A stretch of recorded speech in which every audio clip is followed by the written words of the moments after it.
bring a lot of people that might go on the trails but not realize. Who knew that we, in 1971, we had a train going? I don't know, they're on page 5, Utah Community. I don't know what capacity, RHS. They're on Good evening, everyone. Thanks for being here this evening. This is our final CPC, number 6. Super glad you could make it. I think we'll have some people that might be joining late. I know there's a lot of things happening today. There's a track meet, I believe, that people will be coming in from. There's a band concert at 7 here. So if you need to leave early, that's fine. Just catch what you can. And I think we'll go ahead and get started here. The next slide. We'll start to introduce ourselves. My name is Donna Bazzaio. I think you all know that. I'm the Senior Project Manager for Ida B. Wells Modernization. And with us we have Rolando Aquilizan. We also have Darren Lee, our Director of Construction, here tonight. Also with us is Andrew from the board, and he's here this evening, sitting in the back. Thanks for being here, Andrew. And then we have the board team again with Steffi Knudsen, Amy Donahue, Becca Cavell, Aisha Marcos, and then we have Chelsea McCann and Ryan Caputa. Thank you. Glad you're all here. And then we're gonna today be doing an overview and introduction, the objectives, and look ahead. We're really going to be looking at everything that we've heard from you last time. We'll go over that very well, make sure that we heard everything correctly before we continue tonight. And then tonight will be an opportunity to continue those discussions. I feel like we got cut short perhaps last time, so we'll continue to talk and gather all of your comments. It's really important that we get all of that information down, and then we'll be taking all of those comments to the board. You'll see here that we've got the site design options review there, including some cost estimates that we'll be talking about, and a discussion planned, and then the close and next steps. For that close and next steps, I'll go ahead and say this at the beginning and the end. We'll be talking about the DAG, which is the Design Advisory Group, and you're all invited to apply for that. The process is very similar to how you applied to be in this group. We do want to let you know that that is more time consuming. There'll be more meetings than this one had, but we're getting into the interior of the building, so it'll be pretty exciting, and we hope you'll all apply. All the information will be posted probably sometime in April, certainly before the end of April. That's our goal. So you can watch for that, and we'll also contact all of you like we normally do by email. All the information for the criteria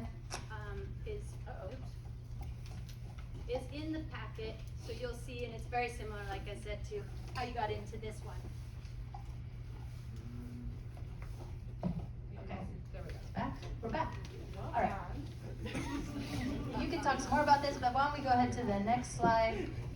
The objectives for today, this is pretty important. We're going to be looking at the 2 schemes, as you know, and we'll be presenting one of those, we'll be presenting both of those to the Facilities and Operations Committee on the 20th next week. And one scheme then will be recommended to the board for approval. Right now, that board meeting is now being pushed to May 7th, so that we can make sure, again, that we collect everybody's comments and choose correctly. Then we're capturing the CPC feedback, as I just said, for the board consideration. So before we get started this evening, you'll see on your tables that I've provided a conceptual budget. This was presented to the Facilities and Operations Committee on February 28th.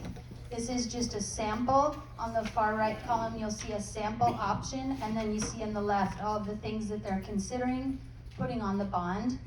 I want to note that in the middle there, you see the costs, and on the right, you see some $0.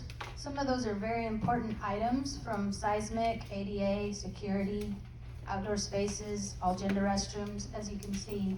We just want you to keep that in mind. We're all trying to be, I'm sure, good stewards of our taxpayer dollars, and every dollar counts. So we just want you to, like I said, keep that in mind this evening. You can see down under modernizations, Ida B. Wells is slated for this bond, and right now that has $400 million. You'll see on our slides that our building is coming in higher than that, so is Cleveland's. The bond, it'll be up to the board when this bond goes out and how much it's for and all those details.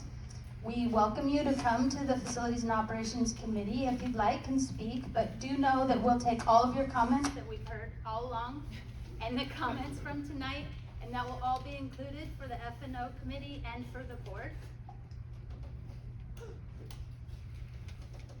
And if you want more information, like at the top here, it says there's a staff memo and more details.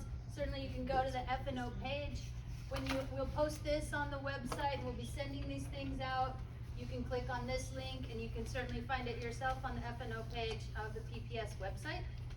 You're welcome to go ahead and do that. And if you have any questions, contact us at the Wells Bond email address. And the next slide might be for us. Okay, and here we are at the schedule, and I'll pass it to Steffi. Thank you. Thanks. My voice, now it's working. Okay. Like Jamie, my voice tends to carry, I have to kind of tone it down when I have the mic. But it's great to see everyone again today. One of the things that we wanted to note is when we came last time, we had come with what we thought might be a recommended option. And based on your feedback, OSM has decided that what we're doing today is kind of taking a step back. And so that is why you'll notice that we were going to the April 2nd board meeting, and now the Ida B. Wells project will be reviewed in May to give time to take both schemes rather than a recommended scheme to the Facilities and Operation Committee meeting, and then to give the OSM team time to put together the information packet they need for the board, which otherwise would have been due prior to today. And so that's part of the reason why you'll see that we're talking about those same two schemes again today. As you can see, we're here. This F&O meeting is here, right? So it's next week on Wednesday. Excuse me. Oh, yes. Could you remind us who's on the F&O committee? I'm sure Donna can remind us who's on the F&O committee, I have or maybe Andrew. also help with the four that are, there's four, I Yeah. think Julia. It's Gary and Julie, directors, Gary Hollins, Julie Brim Edwards. Director Green? Yeah, I think Director Green, you know what, I'm gonna look it up so we get it right. All right. Yeah, go ahead. So it's a subset of the. It's a It's a subset of the board, but there are Okay, four executive members board. on the F&O committee. All right, thanks. Yeah. There are four members and they're focused on specifically these sorts of questions, facilities. Before we jump in to talking about the schemes again and starting to really gather information, we also have a couple of updates for you based on our conversations last time. And we wanted to acknowledge before we start that in our prior CPC meetings, we have been asking you to kind of be scheme neutral and to give us feedback on what you thought were successes and challenges for both schemes. And we've never given you the opportunity to voice a preference or an opinion about what you would like. And so that's really a lot of the spirit we want to do today, is to take that step back and actually really ask that question and offer that opportunity. Just keeping in mind, like the framework for that question is, what is it that you would like the board to hear about your preferences? So, EdSpec update. A reminder for any of you that weren't at CPC 2, that think of the EdSpec like a list of ingredients, and we're all making a sort of cake. And the cake is somewhat similar, but it also is somewhat different depending on the unique needs of every school. So in this case, this is where we're at. This first column here is the EdSpec that was created in 2017. The second column is this existing building right now. And then the third column is the proposed list of spaces and size for the new school. And you can see, for those of you who are not colorblind, you can see a kind of a coding here of what those colors represents. But this first blue is kind of core program elements. The red is fine and performing arts. The green is PE and athletics. Purple is education support. This little thin blue line here is partner and community uses. and that top kind of orange line is wraparound services. So you might ask, why is the proposed IB Wells bigger than the ed spec? Well, we have an answer for that question. It's really based on the fact that we've learned a lot since 2017 and some of the unique needs that IB Wells has. So for example, IB Wells has a number of CTE and pathway spaces that actually require more space than a typical classroom might. We've also learned some lessons from some of the other school modernizations that entail some more space. Like, we need a larger gym than was originally planned, more team rooms, and some dedicated departmental collaboration spaces for teachers.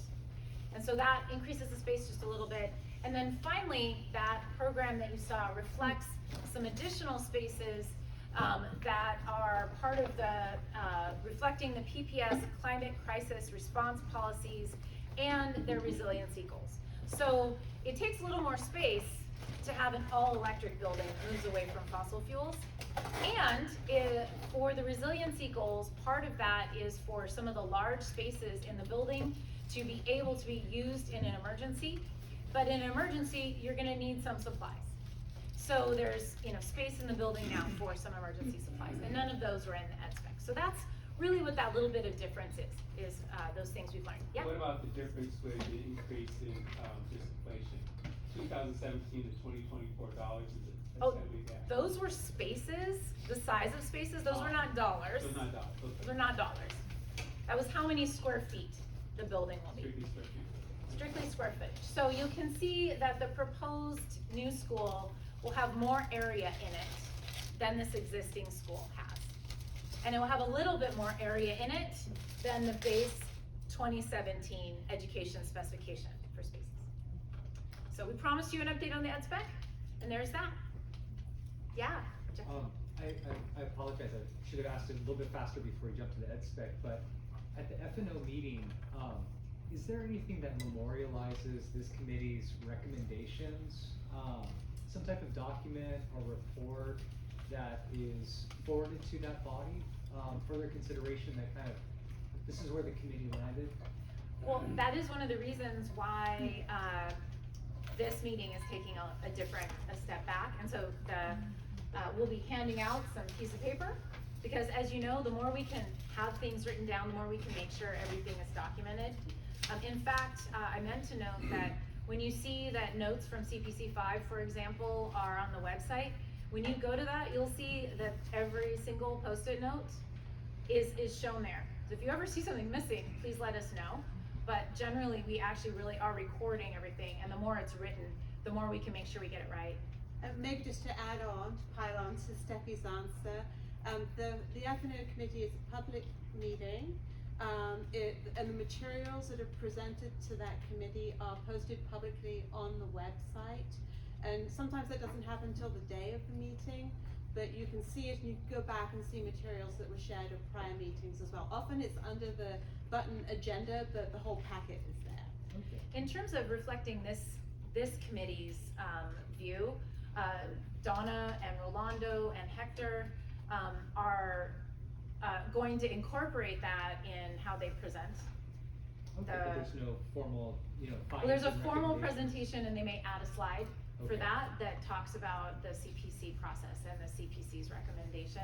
But that's also one of the reasons we have Andrew here. Okay, thanks. Yeah.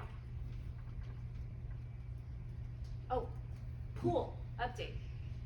Donna.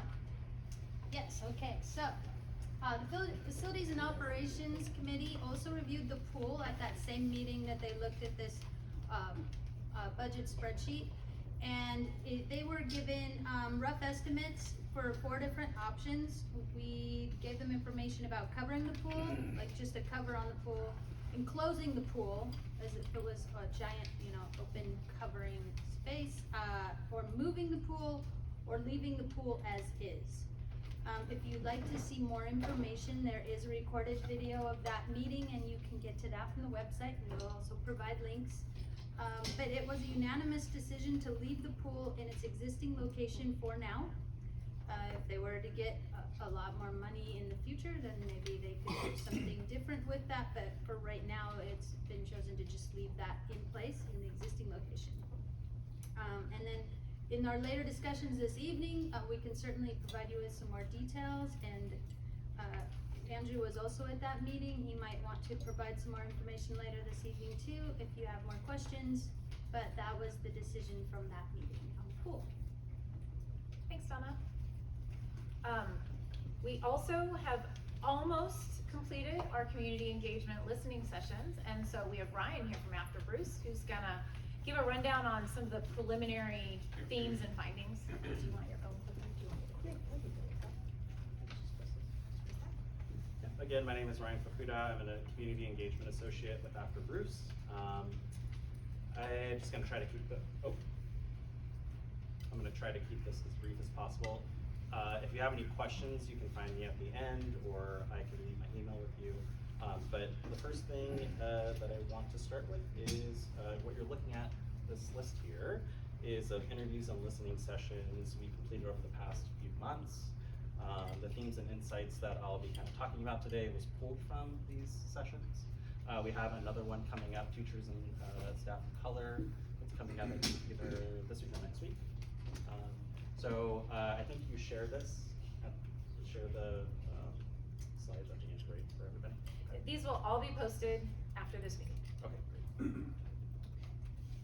So just just give an overview of our approach, community engagement approach. Our approach is to sort of focus on centering the communities most impacted by systemic inequalities or inequities. There are a few ways we approach community engagement that allows us to sort of continually deepen trust so that we have more nuance in our findings. The first is we sort of move into spaces recognizing that communities are the experts of their own lived experiences. The second is when we establish a shared context for what's happening within the community. So in this instance, school modernization, we're about really providing the clear guidance that's needed to co-create while also giving sort of focused feedback. And then the third is we believe that engagement design is ever evolving and that each community has different needs and insights to offer. So there are 4 key themes that kind of stood out to us here in our interviews and listening sessions that we think are worth exploring and highlighting. The first is designing for the most impacted can lead to solutions with universal resonance. This theme is in relation to accessibility and accommodations for the most vulnerable and impacted in schools. Accessibility compliance guidelines for designing buildings are a crucial standard, but when we address the challenges faced by people at the sort of the furthest margins, meaning you're considering the full range of differences in all students' needs, it results in solutions that universally support accessibility across the board for everyone. For instance, these solutions can benefit other students who may be grappling with less visible challenges related to home environment, social pressure, mental health, or other learning needs. Next is dedicated space offers a way to cultivate belonging for those who need it most. So students who are marginalized by inequities have a harder time feeling like they belong. Having a dedicated shared space for affinity groups offers an opportunity to address specific student needs that are currently unmet. Also, when students see themselves visibly reflected throughout a building or a space that they feel safe in, so for example, a student center, they are able to cultivate a deeper sense of belonging for themselves and the larger school community. The third is when thinking about how a building affects culture, consider the entire user experience. So school is a space that everyone spends a significant amount of time in. So, and the way that we sort of spend that time informs the culture of that space. So equity and belonging isn't sort of achieved with a one and done solution. It's critical to think about the way people move through a space throughout their entire day, not just at specific points of a day. So, for example, if it's important to offer a more welcoming navigational experience for the visitors who face any variety of barriers or challenges, it's reflected throughout the entire school, so not just the entry point, basically. And then the last sort of slide here, safety looks different to communities marginalized by inequities. So the definition of what's safe or unsafe can vary from dominant culture priorities or considerations. So engaging with communities around their own definitions of safety at school offered a critical insight for us. So safety might mean being protected from physical harm, whereas in maybe some communities of color, safety concerns were related to the day-to-day experience of where students are able to be one's full self, free of hypervigilance. Examples of this are having access to large welcoming spaces, to having consistent and reliable places to gather, share information within campus, being able to eat culturally specific food free of stigma, having multiple options for bathrooms, private spaces for conversations with teachers and peers, and so much more. There's a lot to explore here in this one too. Again, if you have any questions about anything, please find me at the end. Thanks, Ryan. As we move into design, part of what the design team will be doing is starting to think about that feedback and think about what are the spatial implications of this feedback and what are some of the next questions in schematic design that after Bruce will start delving into with specific groups that are about more the inside of the building or that might take ideas and start to get feedback on that. So this is just the first wave. So now we want to talk a little bit about what we've heard. For any of you who were not at CPC 5, this is more for you. If you were at CPC 5, this might be a bit of a repeat, so bear with us. In CPC 5, we essentially talked about the same scheme 1 that everyone had been seeing in the previous CPC 4. But in CPC 4, we got a lot of comments about how scheme 2 was having to really almost do gymnastics around that pool. So we took another look at trying to think about what could we do to create a scheme that felt a little bit more pool neutral or pool agnostic, so to speak, so that there was a scheme that if in the future that pool does go away, you don't have this really odd shape of a school with this kind of thing that doesn't make sense anymore. What that resulted in is in a slightly different configuration of scheme 2 here that had pulled kind of what was a very long leg, made it a bit shorter, made it a little bit more compact school. Both schools end up with 4 stories in different ways. Scheme 4 has a bit more, and you'll see that in a bit more of a 4th story presence, and you'll see that in some of the 3D views that you'll have.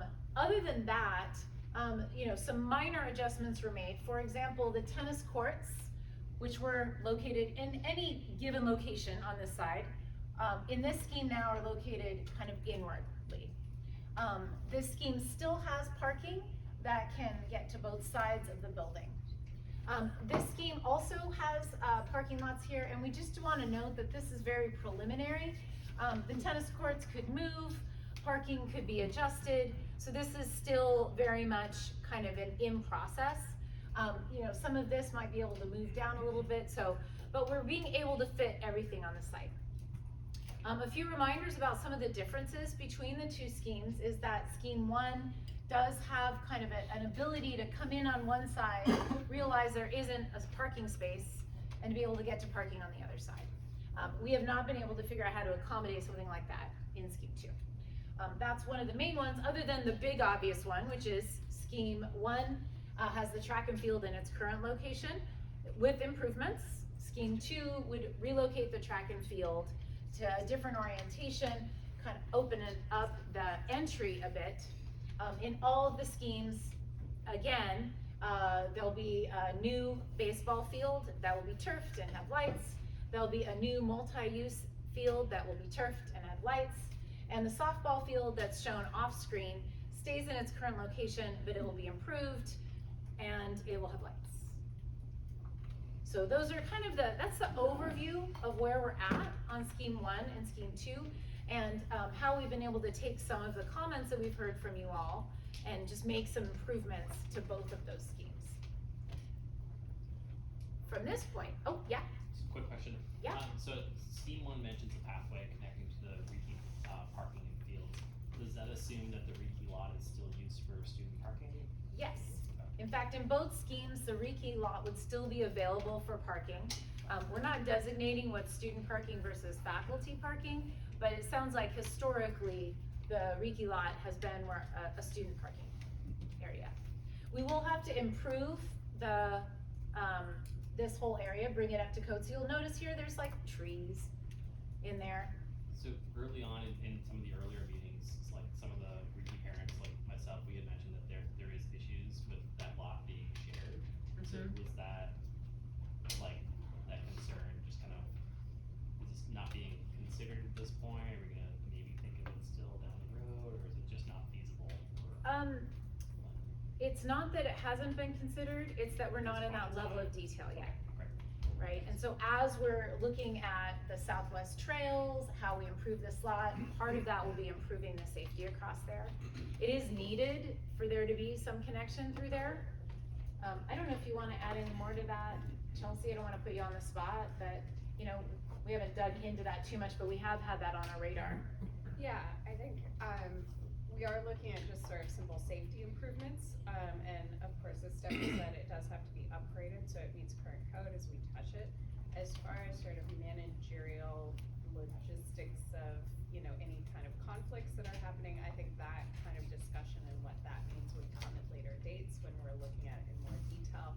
At the end of the day, the site is very limited, so in terms of being able to accommodate parking and how much we can accommodate, you know, there's going to be choices that have to be made, and if we can't accommodate parking on site, whether that's the main Ida B site or the Reiki parking, there will be students and faculty that need to park, and so there will be ramifications depending on what we can accommodate on site or not. So, but that detail will come down the line. Hey, Don? Excuse me. Relating to the parking lot, I would really appreciate it if you guys were really capable of this very quickly.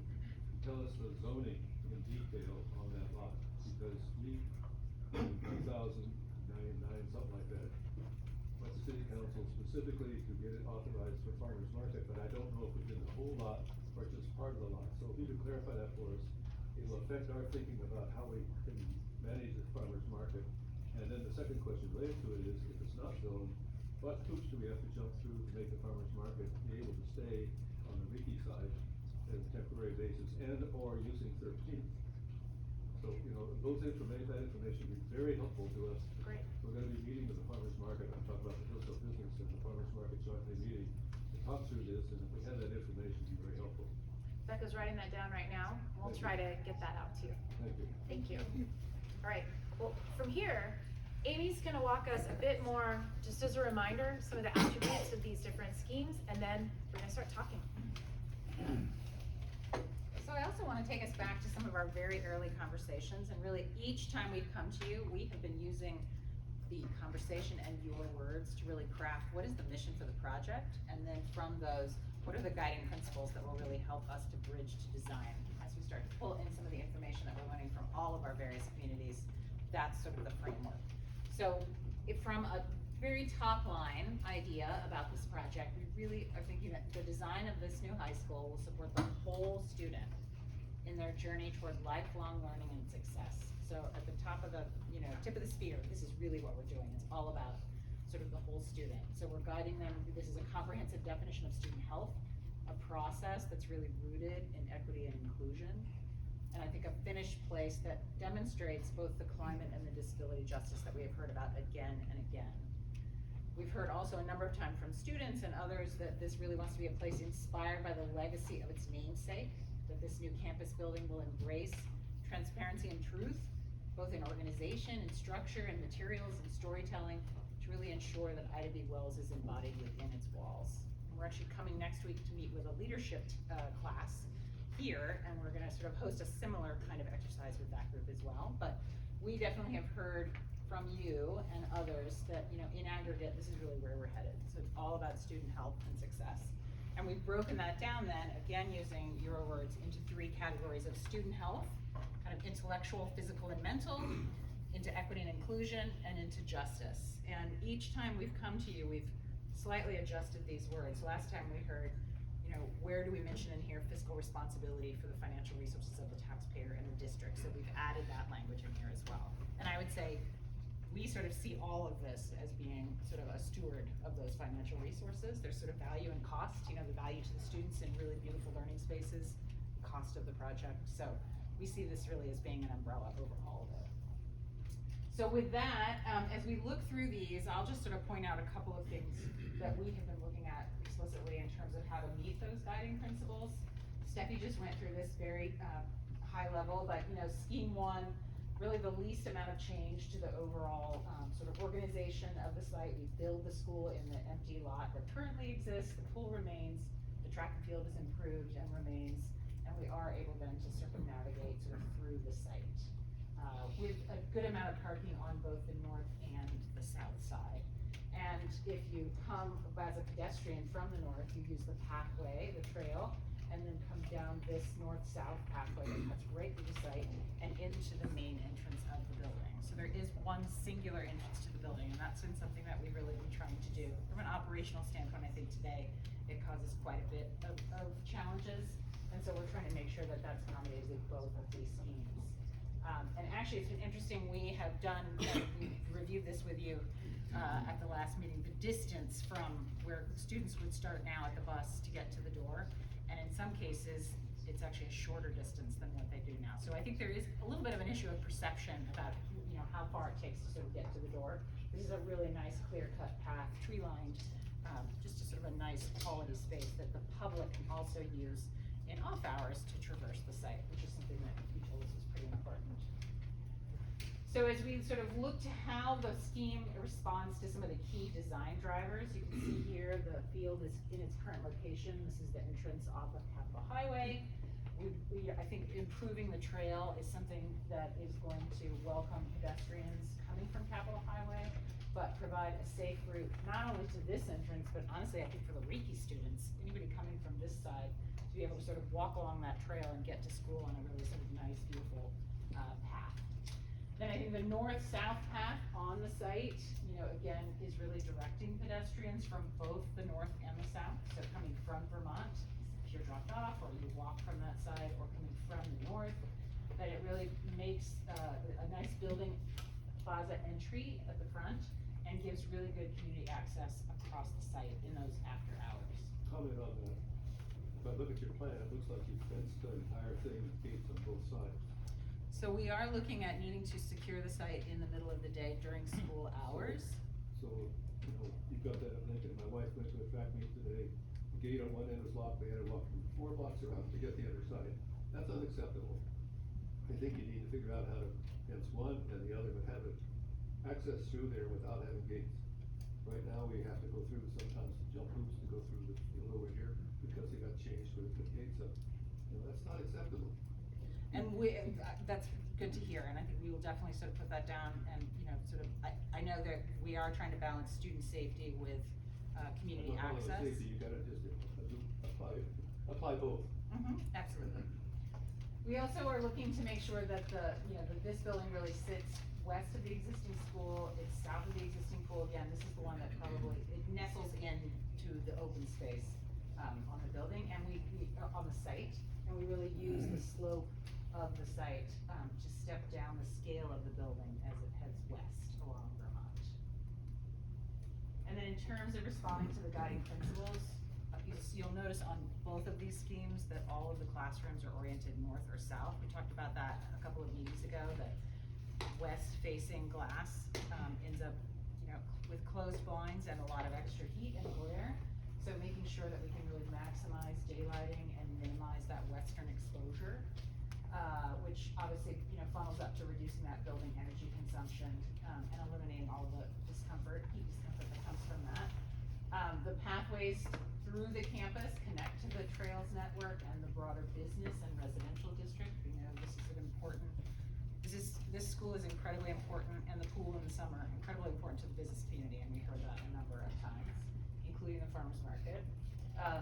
Building massing is really optimal for a timber structure, which would allow for a greatly reduced embodied carbon, improved indoor air quality, and biophilic design. Just having sort of more wood is really, we actually have some renderings that we can show you at some point of a classroom that has a wood ceiling and a classroom that has this ceiling, and it's a pretty radical difference for our students. We also, each one of these schemes is really looking at a central commons as a heart. One of the things we've heard from your students is that this school doesn't really have kind of that one heart, and they're looking for that. So we're making sure that both inside and outside we can have those community connection spaces. And then finally, we're trying to make sure that this site configuration and universal accessibility, as much as we can, sort of go beyond code to create a physical place of inclusion at all scales. So this is that view from the southeast, looking at, driving on Vermont, headed to school. You can see there the entry and the two classroom bars located there with the views in the distance. This is the view. I've just gotten off the bus on Capitol Highway, and I'm headed to the school. You can see the existing bleachers and the fence here that surrounds the track. And then this is the view from the southwest, headed just up the hill. You can sort of see how the building kind of steps up with that grade, and is really also kind of buffered by the berm there. Okay, scheme 2, we looked at, this building nestles in with the pool. Again, as Steffi said, this could go away and in the future be a whole host of different things for the school, but the track rotates, which enables the entrance from Capitol Highway to come along the west side of the building rather than going around to the east side. And then there is a shared entrance here along Vermont, with parking on the north side and on the south side, but accessed separately, so not connected through the site. If we look at this from a three-dimensional view, we are sort of trying to make the view to the school really sort of direct and a visible approach to the building from the north. We're also looking at making this a compact form so that we can really maximize the use of the site.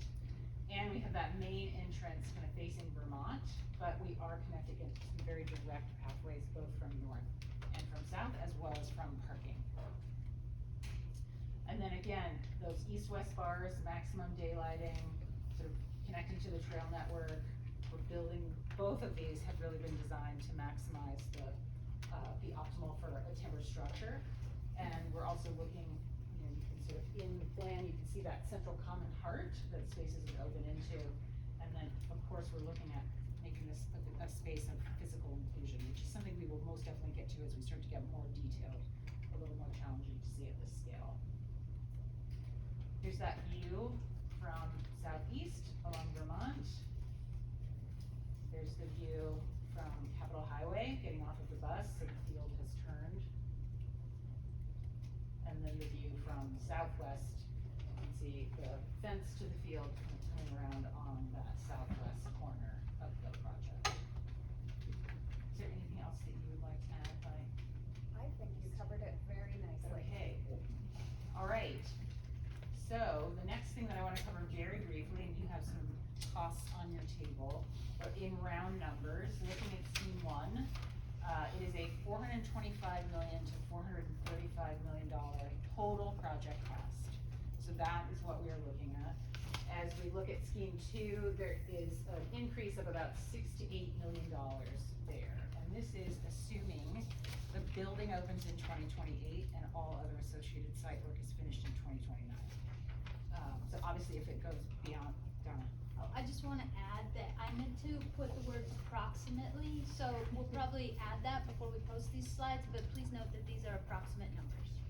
Yes, yes. Yeah, which I think the range, definitely we're very, very high level at this point, so. Is your rate inflation assumption? I can look that up, but we have 2 cost estimators who've been looking at that, and that's why I noted the date, because it's been escalated. I think that ought to be on there, because that's probably the most important. It is factor. very, very important. That is a real key to planning this, and for every quarter that it's delayed, it can go up 1% of the hard construction costs, approximately. So you're talking about millions of dollars each year, yes. Or worse. Yes, or worse. Yeah, great That question. ought to be on your chart. you know, So I just wanted to go back to the footnote that was mentioned about the pool conversation at the previous meeting. So members of this group did a public records request and they got a copy of the IGA and the contract. And we weren't at the facilities meeting, we didn't know that it was part of the agenda. But it indicates that the lease in the IGA expired in 2020. And PPS only has to give a 120-day notice if they're going to terminate the facility use agreement with the city of Portland. So I'm just kind of wondering why it's becoming a footnote versus it actually becoming like part of the conversation, because we're still designing around something that's potentially not going to survive 100 years. And this whole process keeps talking about sustainability, net zero, carbon footprint, like, oh, we're so cool and trendy. But we're going around something that was built in the 1950s that is not going to last for 100 years. And it's lessening the ability to be able to utilize the site plan and the space. So, one thing that Dawn noted and some other people have noted since the meeting, there might not be as many people here that are in favor of the pool, but there's a great number of people in this community that are very in favor of that pool. We're dealing with money that's been earmarked for students and for the school. And so that's why the F&O committee looked at different variations of what they can do with funds. But in the long run, when they looked at that, every single option did cost a Has this considerable committee amount of money. reviewed the actual IGA to understand that it was originally intended for it to be covered and enclosed? That was the original legal document. And we do have that, and we've got, a lot of people that have reviewed that very, very carefully. We've got a whole real estate team that looks at those things, and it's really, I Andrew, know you we wanna had add a question up something? here, I don't wanna jump Yes. in. No, actually, Andrew, I was hoping that you would come up, and take over the presentation, because all of these questions are not things that the architect should be worrying about. These are things that you and the board should have talked to us about, right? I appreciate all of your work is awesome. You guys have been on it, totally. The technical questions, right, getting the design going, you're doing awesome. Where we're lacking is in organization of this committee. There was supposed to be, my assumption, right, I got sent an email that had a poll in it that talked about having a chairperson for this committee. You mentioned earlier about having an official publication, right? I think where we have failed primarily is in giving this committee a voice through organization. We don't have any authority to do anything, right? That's That's true. true, It's not right? a decision-making Right, we're not a body, decision-making that's body, true. and that's great. But this is where, right, you say you're listening, and I've seen you guys are listening very well. This presentation, I think, really reflects well on, your response to the last meeting. But I think, yeah, where we're running into frustrations is, you guys are going with what the board tells you, but we're trying to tell you that we don't want the pool. Some of us are, right? We hear you, right? It's important to the community, it's important to a lot of things, right? I've lived here long enough, I've used the pool, my kids love the pool.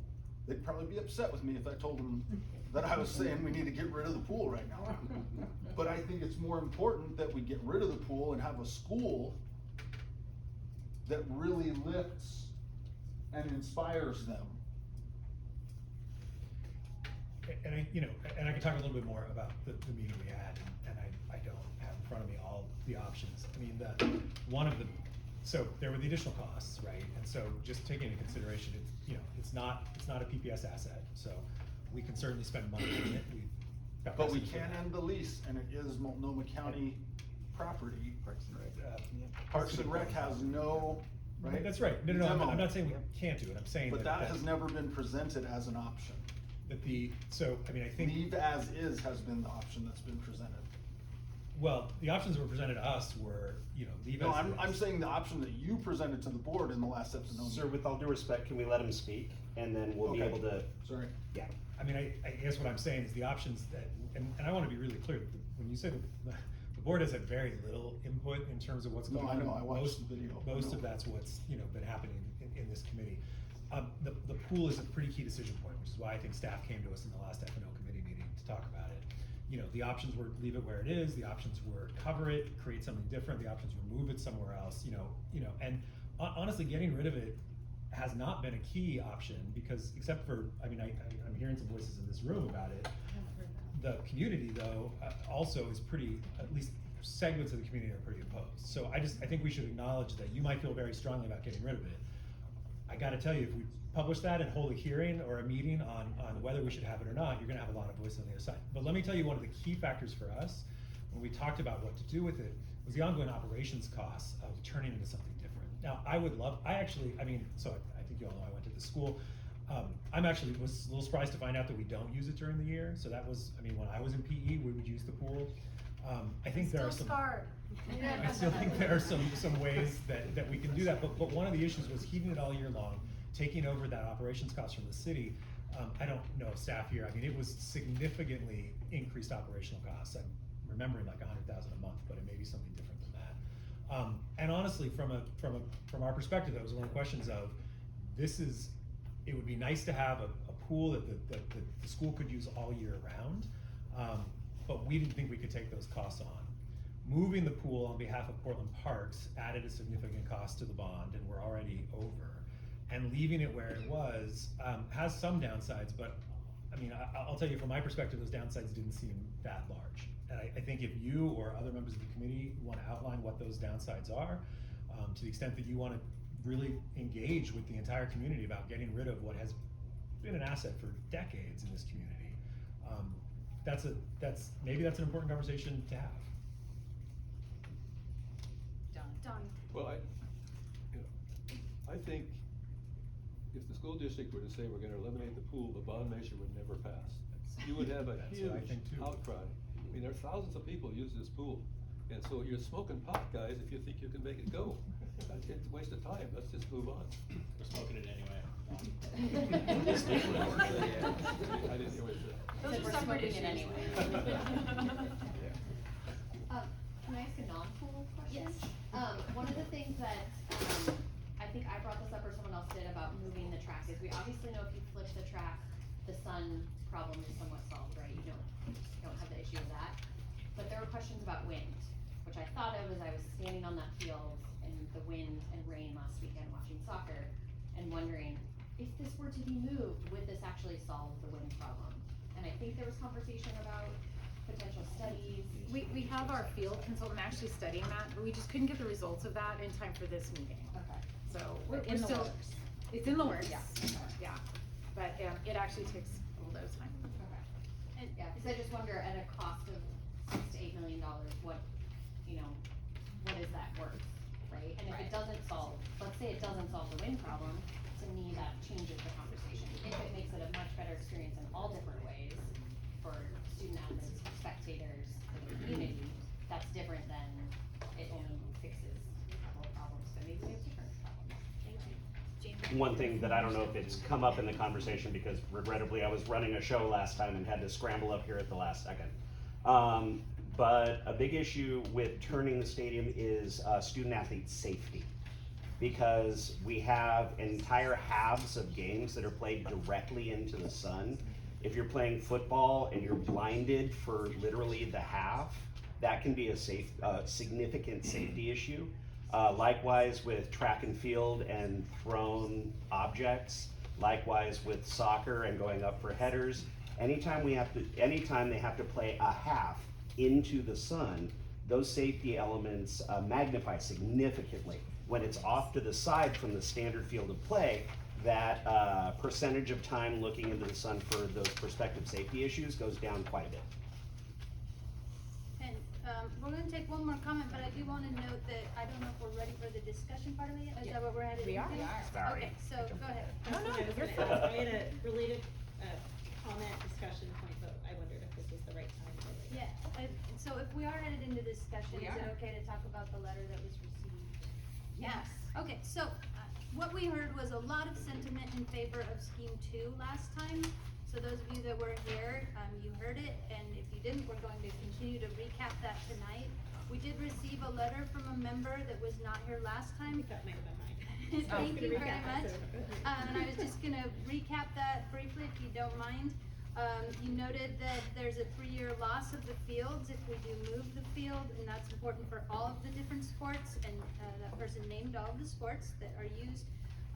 Wind is something like we noted, we're certainly looking into that further. There isn't a guarantee that it would improve wind, but we are looking into that, and we will post that information. The groundwater was also noted, that the baseball field at the bottom of the hill gets very, very wet, and so certainly we'll be looking at drainage and improving that and the groundwater. But it was a concern noted that putting the field and track at the bottom of the hill could be a concern. And finally, the financials, the person noted that they're definitely in support of all of our athletes, but with the extra funds, could those not be redirected to additional, to something else, perhaps an academic purpose or sustainability? And that we understand the importance of the athletics programs, but again, maybe those costs could be directed to something else. So just to consider that. And the person also felt that there was other people that were in favor of scheme 1 that maybe weren't represented last time. Yes, Christy, right? That's right, that was my letter. I just, bigger picture, I wasn't able to attend the last meeting, but I watched it online and thought, I think these are both successful schemes. I think we've all gotten to a really good place, so I'm very happy about that. I do strongly support scheme 1. Those are some of the reasons, and I'll say, I've got a kiddo that does track and field here. I did track and field through college, soccer. I mean, I go to those events all the time.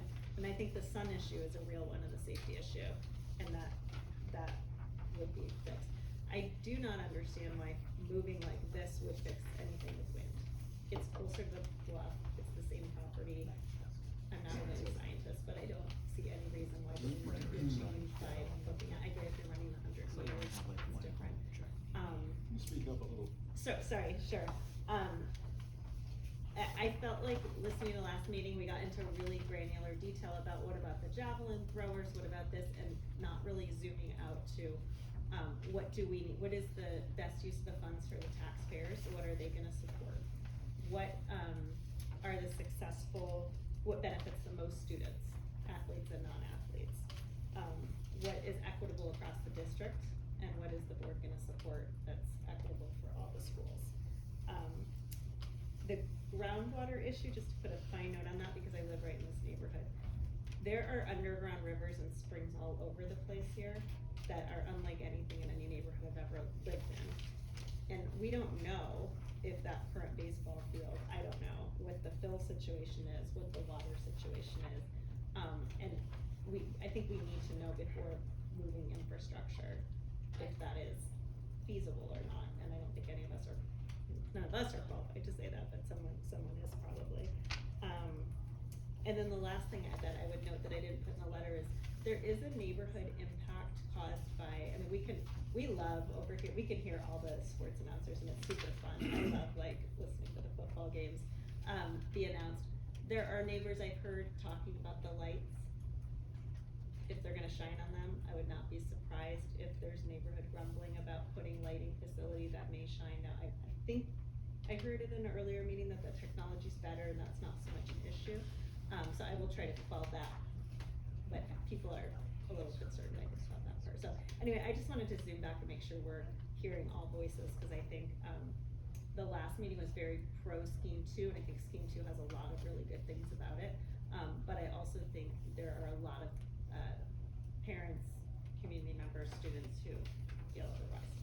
Thank you so much. Yeah, thank you. So we wanna spend the rest of our time in 2 ways. One, well, high level, we wanna make sure that your key messages really get to the board. And what we would love you to do is think about what those key messages are.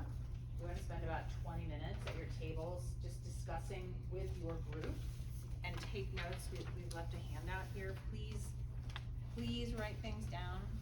Your letter, your email is so helpful because it's all in writing, and we sort of pull all of that write down, and then maybe pick someone from your table to just report out, you know, what did your group sort of talk about, what's really important to represent to the F&O committee and ultimately to the board about this potential sort of new school. How many parking spaces for each alternative? I think they're equivalent. They're equivalent, I think we're at around 190.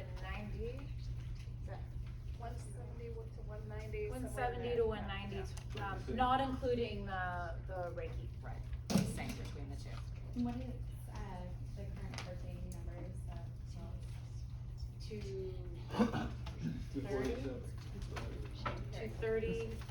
230-ish. We definitely cannot accommodate as much parking. If anyone needs more, if you wanna write more, Yeah. we have more handouts. I think the 230 includes Ricky. Yes, no, No. no, you don't. We We had those numbers in a previous meeting, but I'm sorry, I don't remember them off the top But of my the head. two schemes are equivalent to what we yeah. The two schemes have equivalent parking and they both have the same amount less than what's there now. And they both really maximize. Voter that lives in Redmond didn't care. And still provide. Also, mom, the green sign station is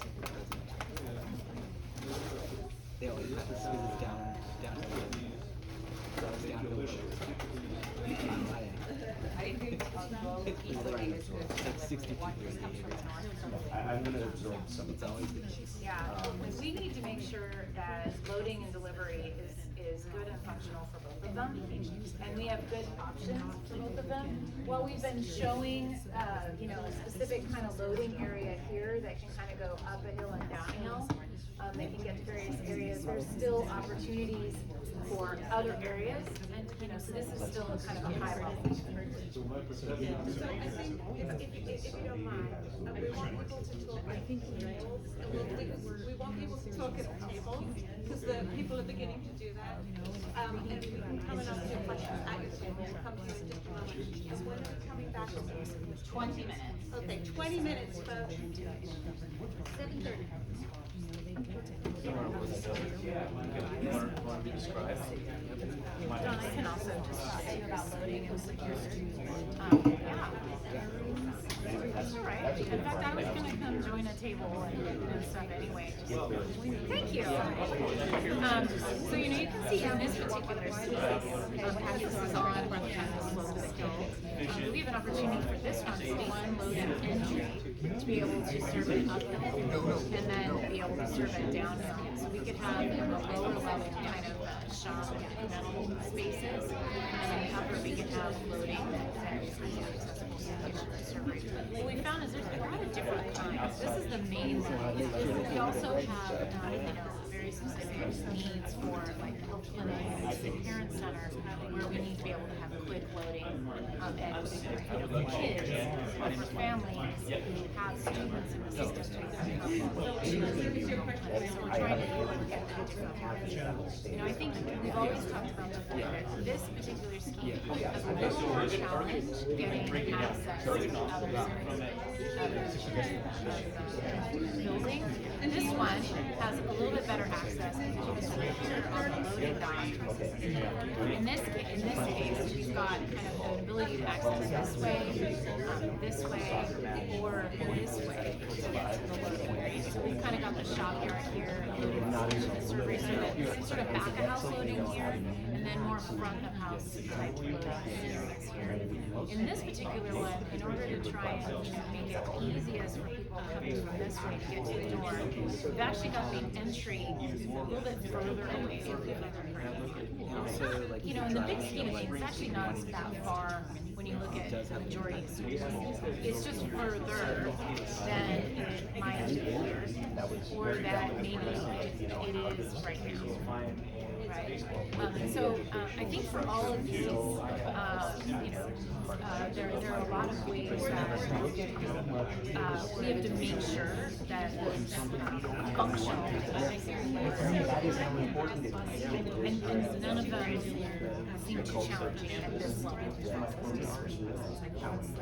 that help? I don't know where else. Well, and so in this case, we'd actually have screens, you know, here, and we're not showing you the 40% of our kids are in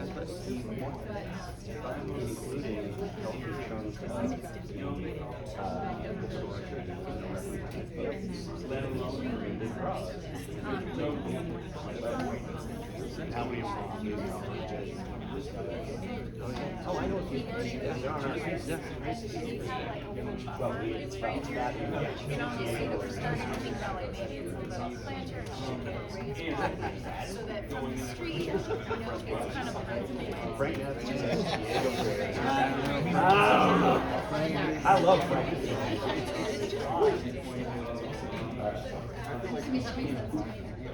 Going by squirrel.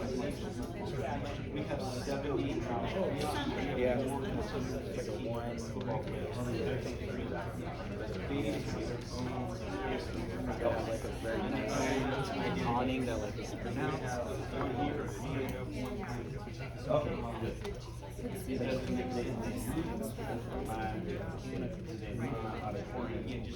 walk around for a minute, so I'm not hovering too much. You got the loading zone? There would be a big mess. The loading zone is here now.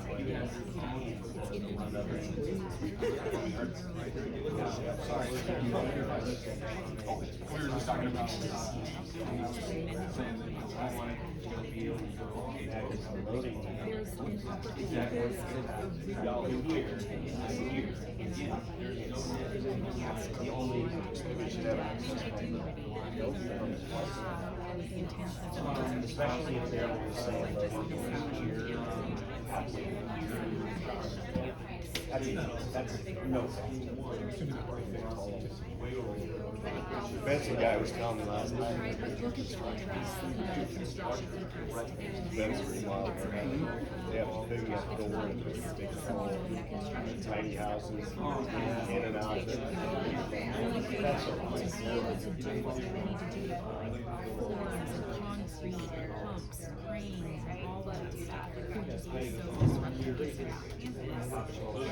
Can we not take it? Today's dollars, we were doing it 30 years ago. So I've been doing this like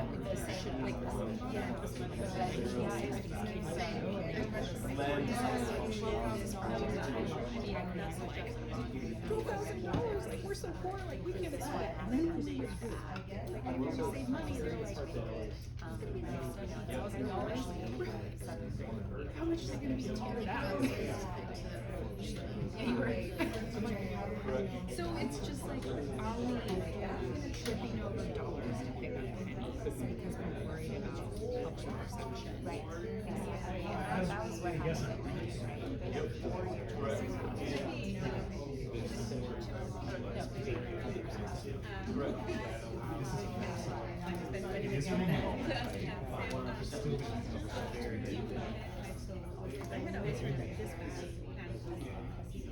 You know, I haven't, yeah, I mean, so this is the range, right? That you thought you were kind of right. I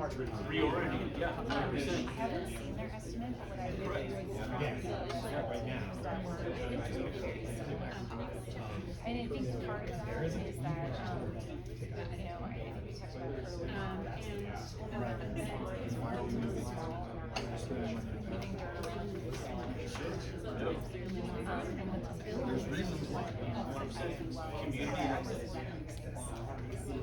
we have a lot more site area. They have a lot more. It might be.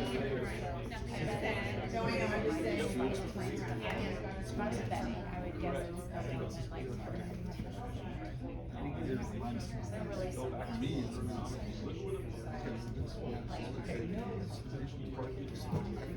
No, I mean, this represents like the total for everything. You know, this is a lot of improvements. You know, you can see there's a huge somewhere in the world.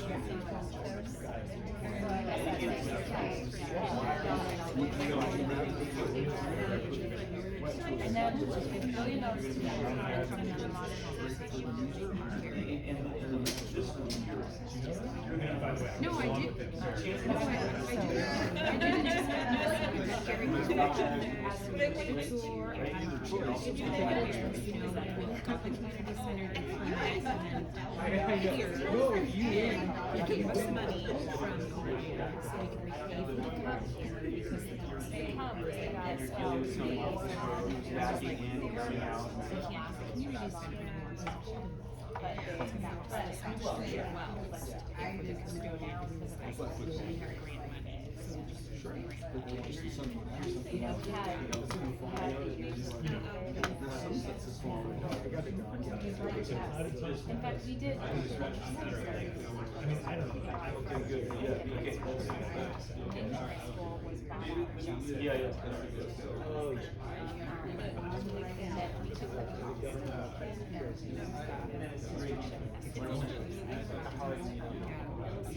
The other thing.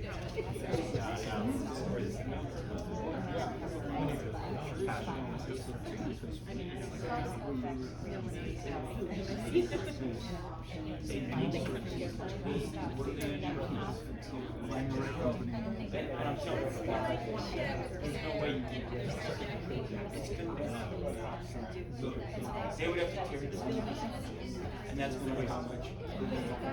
And who knows? Yeah, you're right. There is no way.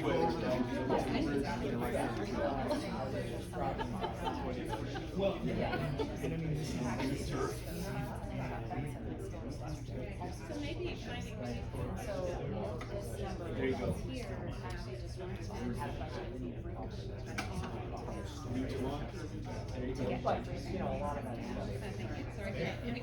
No, it's great. No, thank you. Like, and at the end of our 20 minutes, we need to, we are 16.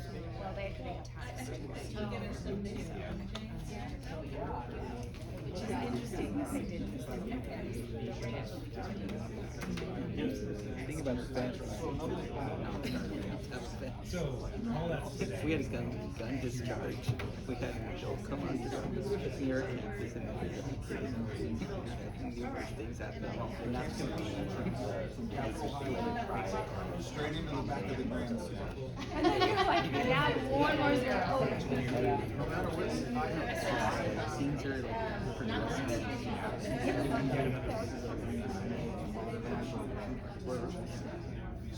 You think someone right the track is either. You want me to, I'm just going out to, it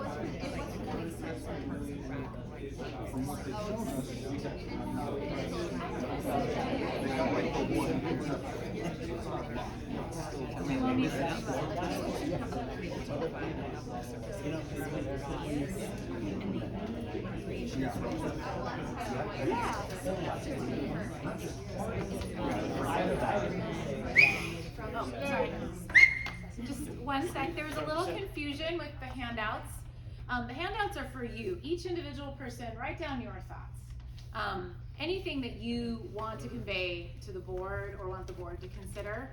When we do a report out for the table, we'll record that. You don't need to try and all agree on what you write on a handout. They're for you, each person. Right, so feel free to write, if you want it to remain anonymous, you can do that, but you can just turn it into us. If it's not something you want to talk about with your table mates, just write down all of your thoughts. We appreciate that.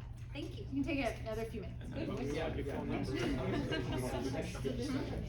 probably 10 more minutes. So, 10 more minutes.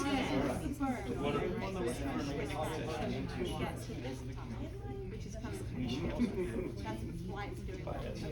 In this game, there, this like, that's what it is. Okay.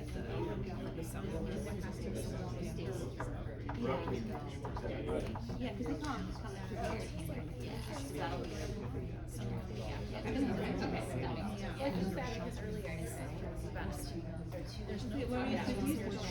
yeah, that's why they're connecting. It is. Not right now. Right now, not in this, not in the context of this would just be a drive, or this would just be a drive, driveway. So we're just coming.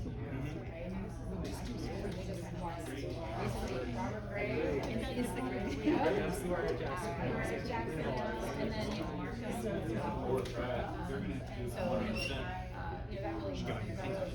Thank you, yeah, so, yes.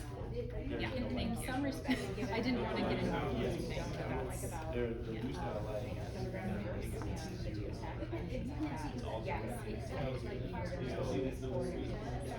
So the real question is. I think it's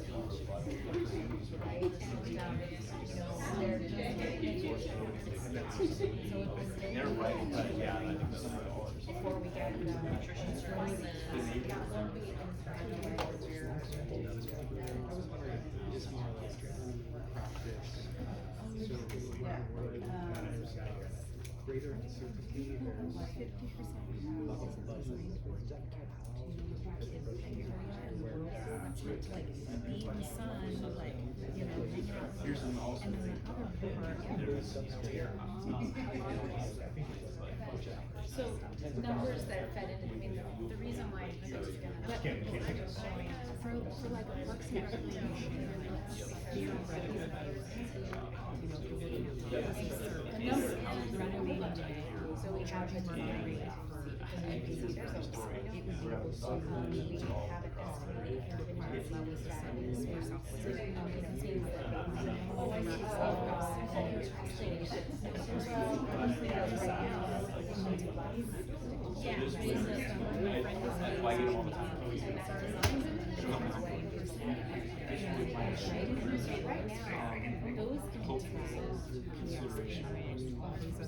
she's paid to do this stuff. Her like stuff went off the roof. Where is this? Where is this? And that is not, Her followers went up. Her engagement. This isn't just.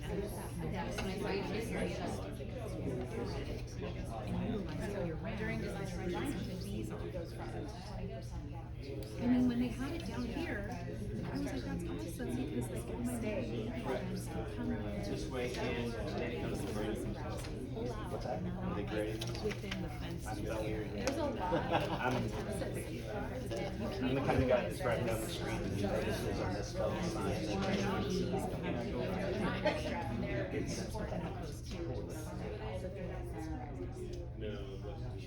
I don't know.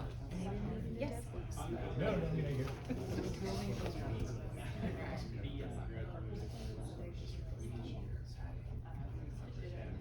That has to be removed.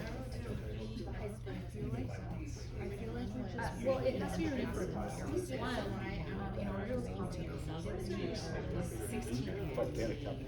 They look at. It's not like we get Anybody anything. who accesses them. Right, wrong, indifferent. It's not like there's another tool. Yeah, it's basically a new big set.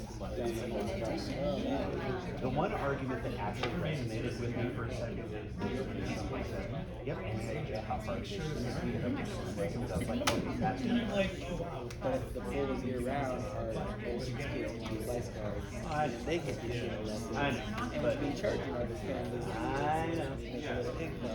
I know. It was like, if it was just eliminating it, like, okay, that's double. But it's not enough. Most of your life, bending over backwards.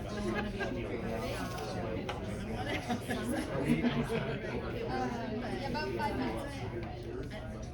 Mine is ungodly. Whenever I see this something, I'm like, it was pretty fast. Yeah, we never passed by it.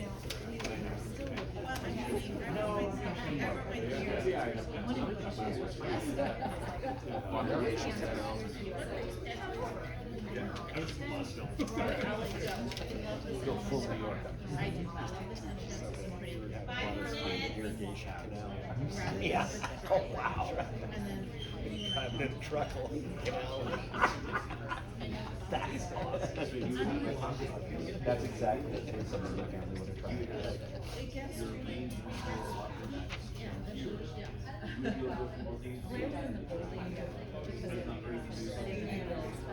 in this field, You have this one going from the line. I thought it was gonna come.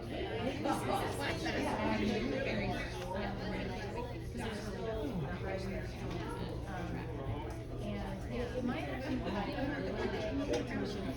know, it'll be like, Yeah.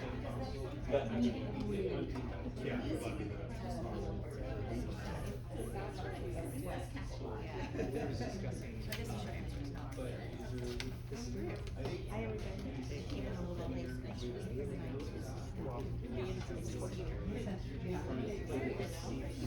It's located at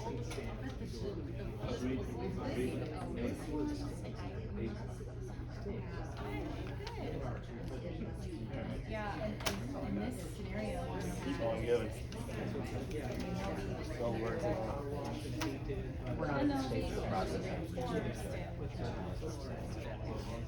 I thought we were going to be a little more. Yeah. Find out we gotta get on another table.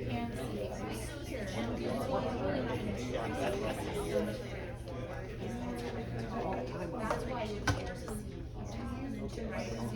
that's what you'll see. Now, if you were saying stand here, then this would be, but I think it's like this, just getting off, you know, the bus stop. You're getting off the bus stop. And then what about? You'd be able to see what's in there. I'm still a little concerned that your building's there and you don't know how to get there.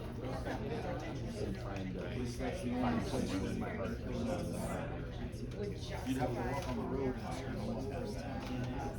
I don't care. Yeah. The long comments. Nice idea.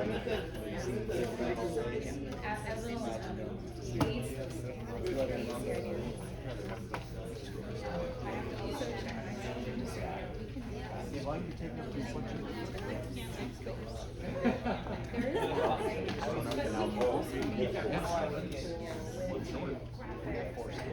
That ventilation is definitely.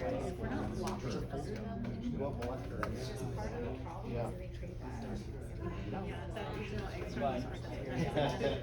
All my fans are. So, ventilation stuff, they put the fans. You turn them on, the fan goes on. So whenever it goes out, you gotta get there. When I go, yes.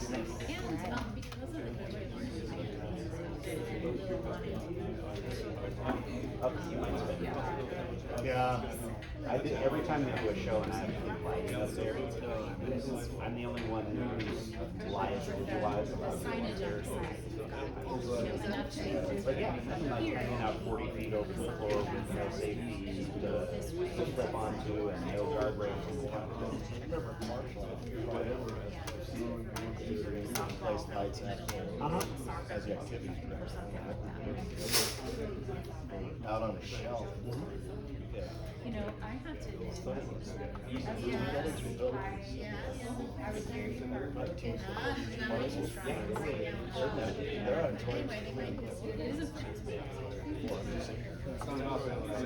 It's not about winning the race.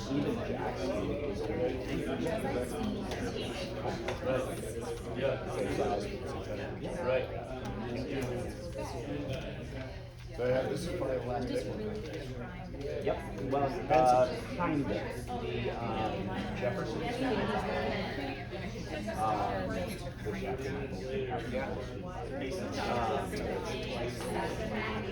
Jefferson 50,000 as the performing arts. It's actually. Oh, I see, they're one performing arts. And so, you know. And they'll still rent out another station. My own bias, you know. But then Grant is still pretty awesome. They did not work out much in terms of the engineering. So it's on par. That was a big one to start with. It's on par with us. And I have no problem with us dropping down. We don't ever do that much. And also, and my son has been yeah, Marshall, we always had to go to the gym because you couldn't do anything outdoors. It'd be classes. I still got to pull out.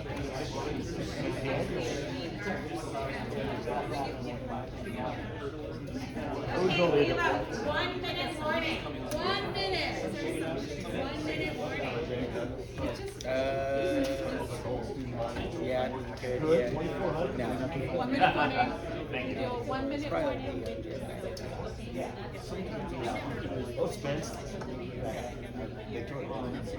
Went back in the day. It wasn't fixed. It wasn't? No, we have Yeah. Alright, so and summarize, make sure you have your speaker ready to go. Right. Speaking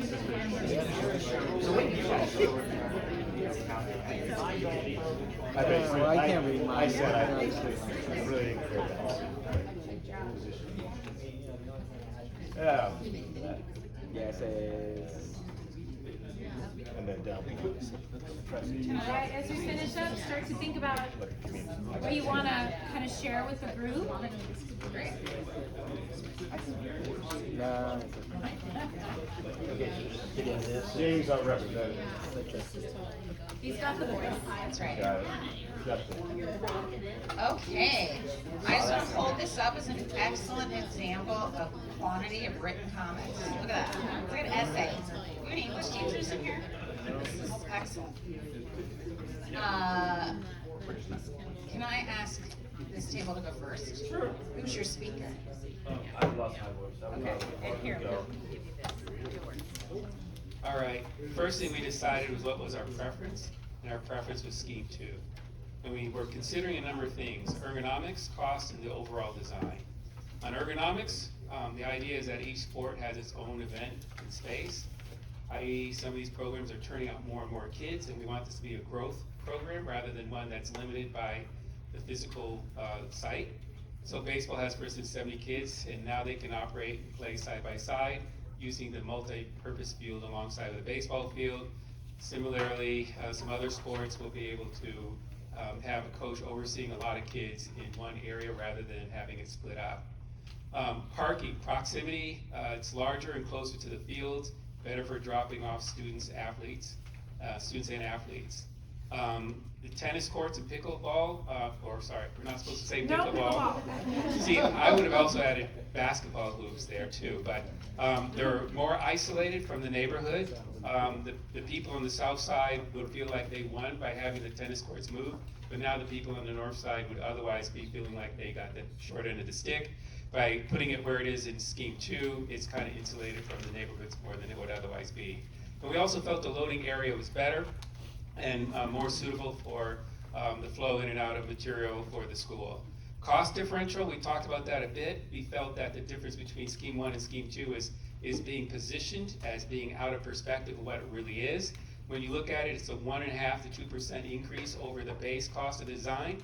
And if you look at it another way, there's a 15% contingency on the entire bond, which would mean that for the school, that would be somewhere around $63 million, of which the $6 to $8 million is not even 10% of that. So we like to think that we're all smarter than just looking at that bottom line number and saying go with the cheap one.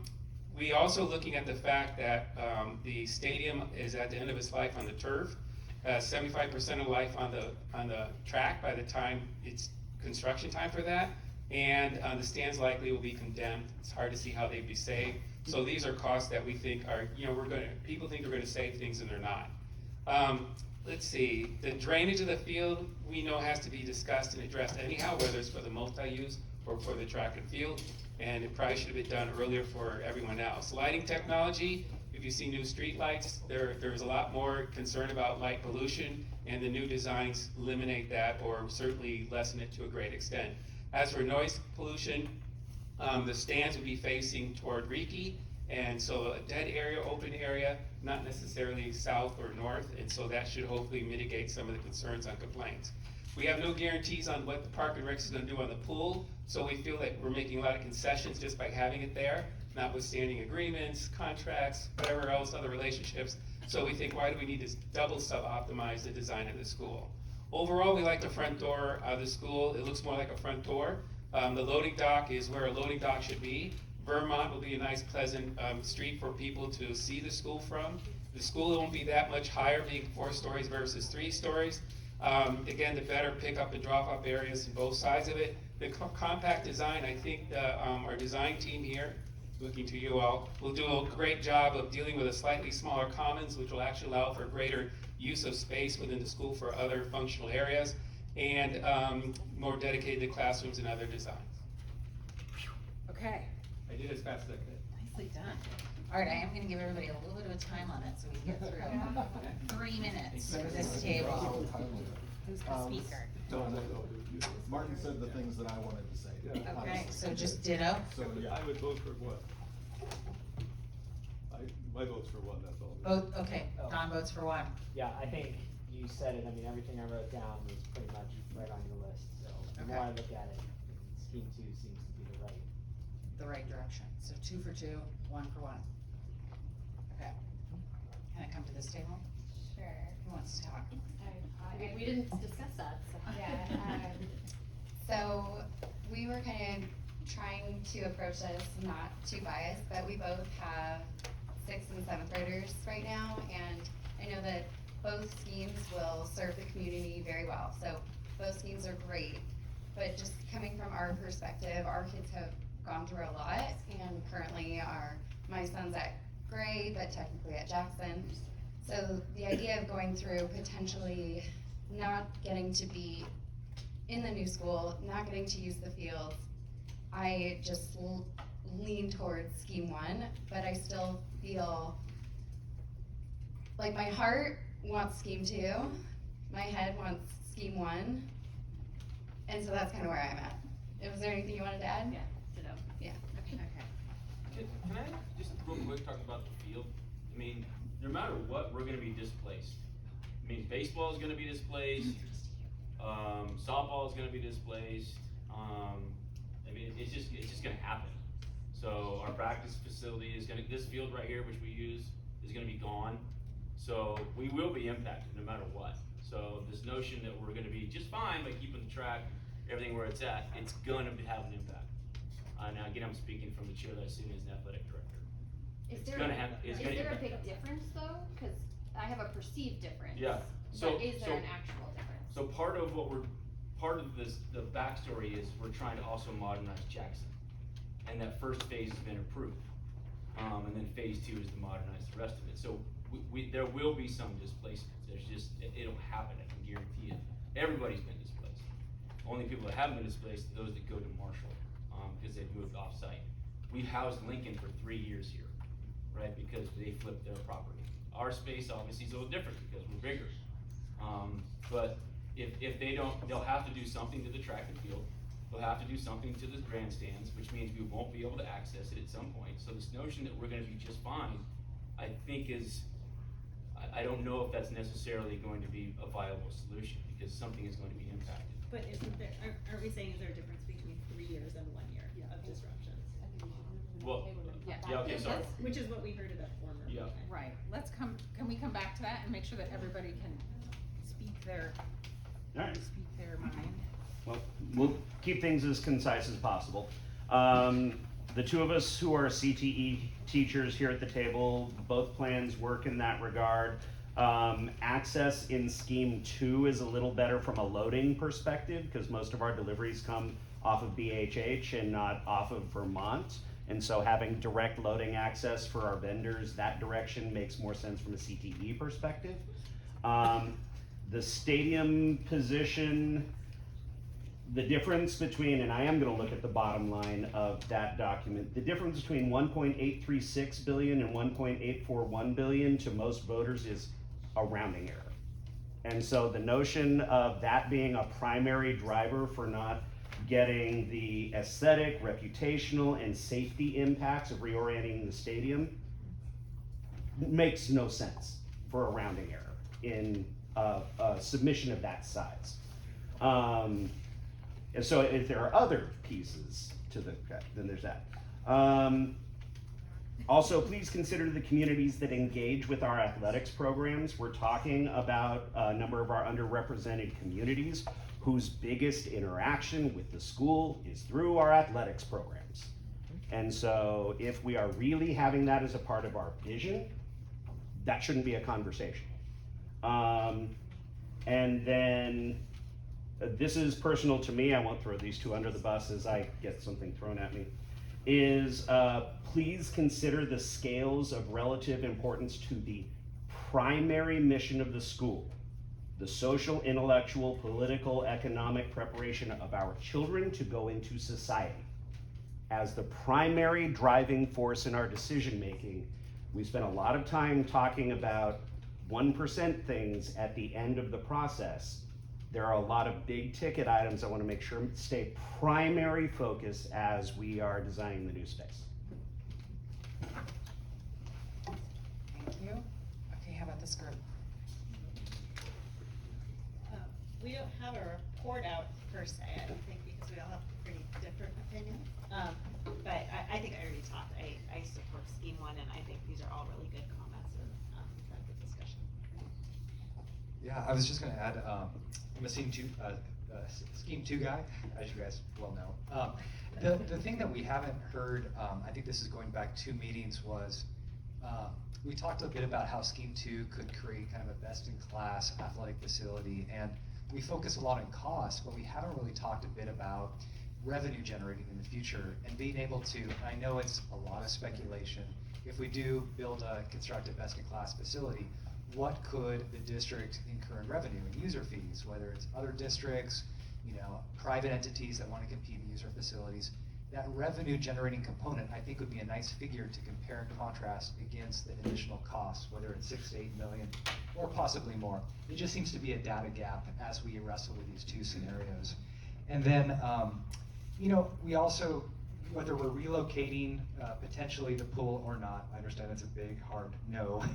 It seems like we haven't talked about what really are the opportunity costs, that what are we forfeiting in not relocating the pool?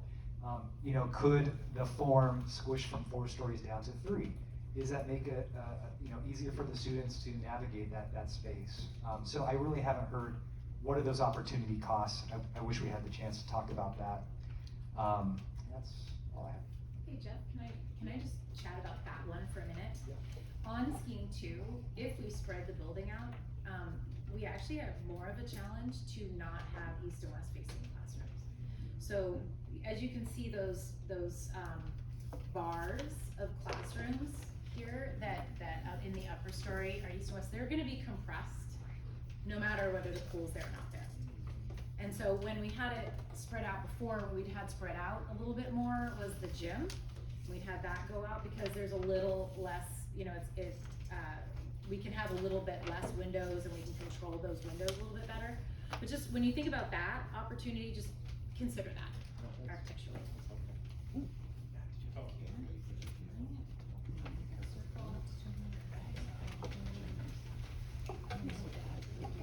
Okay, well, I just want to say I really appreciate all the different perspectives, and in the end, just really excited to be a part of this process and to have a new school building for our students.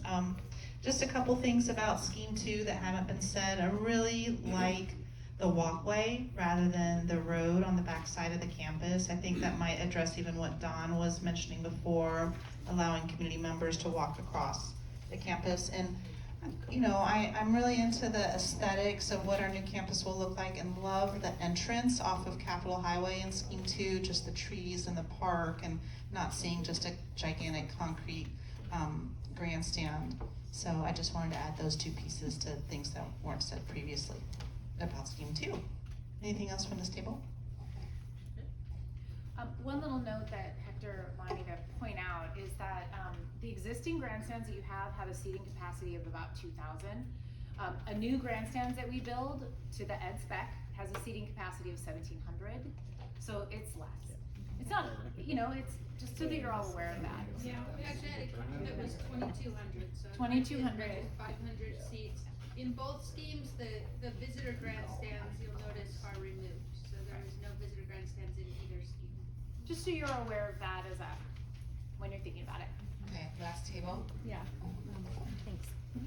So I think we had talked about, beating a dead horse, and I just wanted to clarify my points about the pool. I think it's a missed opportunity to not look at the possibility of a renovation of the pool, and that's because my background is in real estate development and I work for the Tualatin Hills Parks District when we went out for a $100 million bond measure. And so I'm a little bit dangerous in that space. My husband is also a real estate litigator, and we do these things all day long looking at how to wordsmith stuff. So a little bit dangerous. And I think it's a missed opportunity because, you know, like the first speaker said, we're talking about percentages. And so I don't want this committee or, you know, the working groups or the architects to think about like tripping over dollars to pick up pennies. You know, if we can give them a 120-day notice, terminate the agreement, loop in the pool as part of the renovation, and then create an IGA on the back end that they're gonna maintain it, charge market rates, offer baby swim lessons so we don't have a year. When you're looking from like a Parks and Recreation theory, you're looking at levels of service. And currently right now in Southwest Portland, we have one pool that serves all of the western side of the Willamette River, and there are no other recreation centers available. And so I think that's kind of one of the opportunity costs is we don't have Hillside, we don't have the other community center that's on top of Lair Hill. We have one pool, open family swim. You have to show up an hour before, like it's the Shark and Sun River, to try to get in there. You may or may not be able to use the pool. You have to log on Google Chrome and like refresh. You know, it's a game and it's a joke, and it makes it very inaccessible for other families. And right now, you're only able to use this service, this level of service in the community during the summer, when the original IGA that was written in the 1950s when Woodrow Wilson was built was for the pool to be used year-round and for it to be enclosed.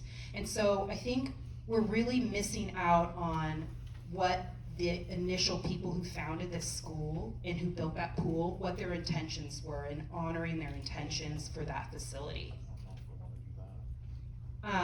I'm also worried about the geotechnical report and the depth of the water table. And then Andrew Scott made some very salient points about the bond and how the bond works, and that if we miss anything in this bond round, it will be another 16 years until you can go out for another bond, and it won't be in today's tax dollars. So when you go and you leverage the taxpayers' paper and the taxpayers' dollars, you need to be very, what's a third grade level word? Smart. Yeah. Very smart about it and very conscientious. And so I think this group, if we were talking about we're planning 100 years out, we're doing this, we're putting solar panels and carbon zero footprint and all of that, I think it's a really big missed opportunity not to look at the regional level of service that a renovated pool and facility would bring.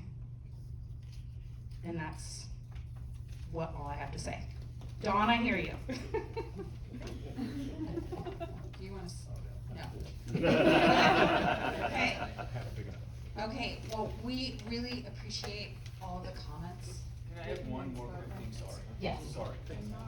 From a safety perspective, I'm saying right now, keeping the baseball stadium where it's at in scheme 1 and the track, you're gonna have foul balls flying into the track every single day.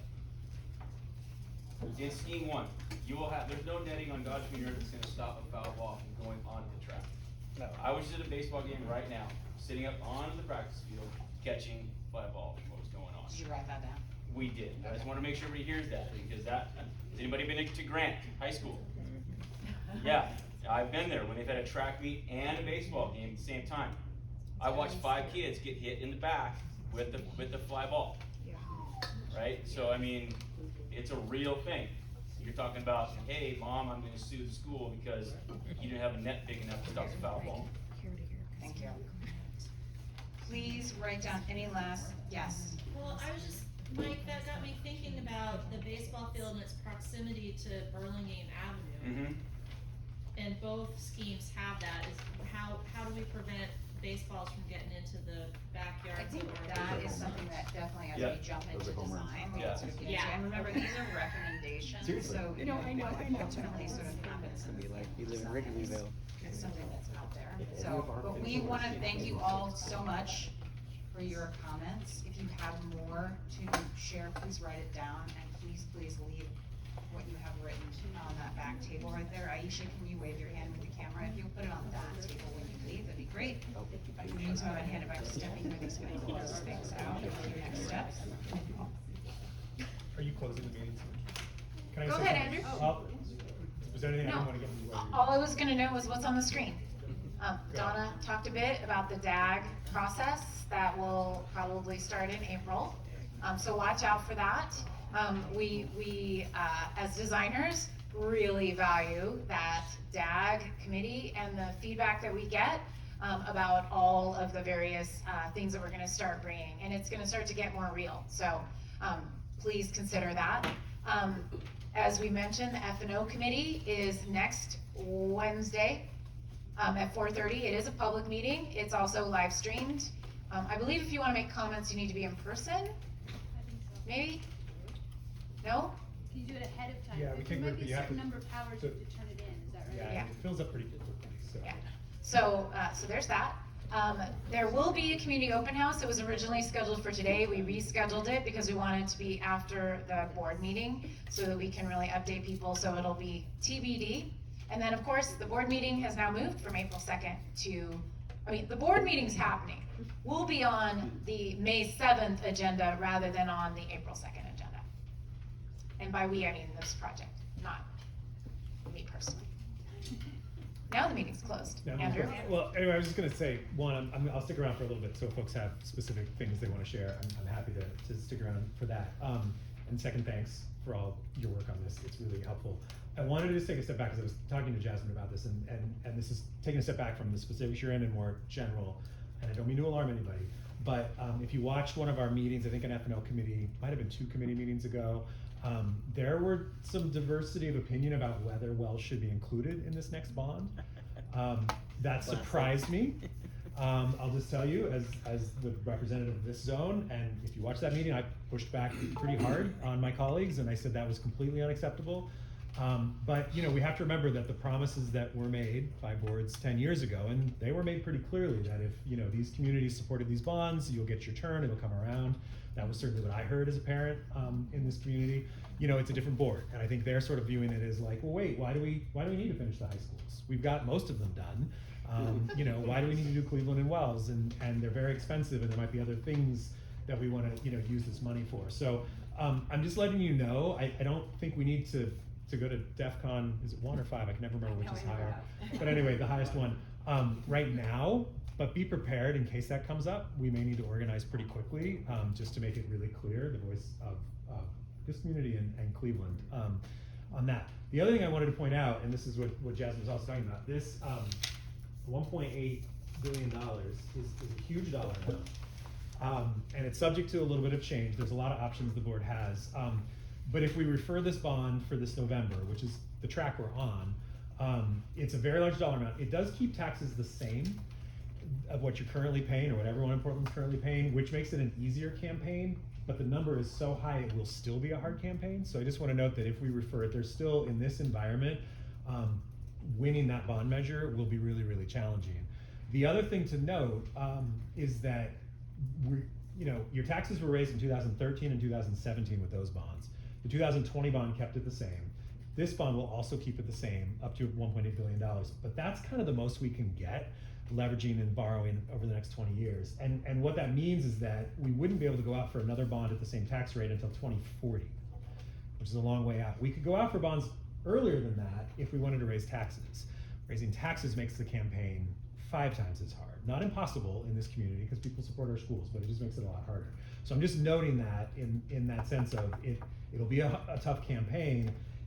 And it's why we have to get these high schools done, because if we go out with a bond at this level and don't get the high schools done, they will not get done in the foreseeable future. So, Andrew, thanks. That's super helpful. With respect to the bond and kind of the language or the proposal that's on the voter registration packet or whatever the packet that goes out, we were just talking as a group about how when we're looking at those services that could be provided to the community as a refurbished pool, we were thinking about ways to kind of seek support and buy-in from not just families of students, but the greater community that could visit and use the facilities here, whether it's the summer or off hours or what have you. And so if if the board got behind a scenario that had a refurbished pool that had greater use, is there ways to, kind of market that? I know we can't really say that. Is there ways to highlight that in the description of what the bond is actually covering with respect to IDB Wells vis-a-vis Cleveland? Yeah, if it was included, you would be able to include it in the description of the bond, specifically what it would do. And then the district staff can't be political about it, but I can and you can, right? I mean, maybe you're not, maybe you're district staff, I'm not sure, but anybody who doesn't work for the district or, can absolutely get out there and use that as a selling point. Yeah. Well, we can talk about that. It could go both ways, right? Sort of like, it could be a selling point here, it could be a negative for folks on the other side, like, wait, why are we spending $20 million on a pool on the other side of the river? Like, so, it's a little bit of those, yeah. While we're talking about things that could derail the timeline of this, I've heard, and this might be incorrect, that Cleveland still has like a siting issue, like are they gonna move the school key? Is there anything going on with Cleveland that would potentially delay putting the bond up for both schools that you know? I know those issues are happening, I'm not tracking it very closely, but I know it's happening. I don't think that would delay the bond. I think what would delay the bond would be, if we get really bad polling back this summer, we won't poll on the bond probably until after the May election, because of course we have a levy renewal as well. And I should probably put a plug in, the levy renewal is really important, it supports 1,000 teachers in Portland Public Schools. It's the most important thing that we refer to the voters. But we'll poll in the summer. If that poll came back really negative, then that might delay the bond. There's real benefit of going in a presidential election year because voter turnout's really high and it tends to kind of fly under the radar. That's what happened in 2020. I mean, people were like, wow, $1.2 billion is a lot, but then it was focused on the presidential race. So that's kind of what we were thinking for this November. But I will also say that polling has changed a lot in Portland over the last couple of years. So, I mean, I work for another government as well. And like, it's numbers that used to be really clear for support are changing really rapidly. So I will say that the levy polled really well. We did that about late January, early February. So levy renewal polled really well. So we're keeping our fingers crossed for that. Yeah.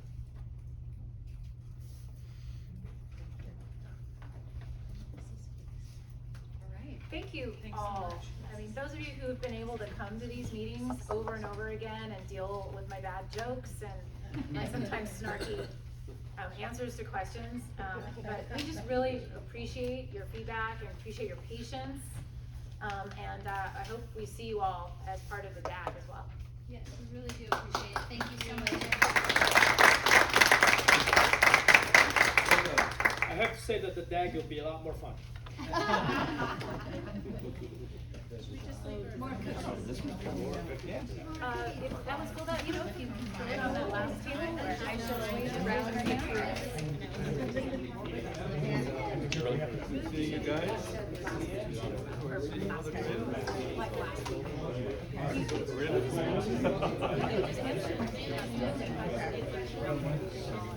Yeah.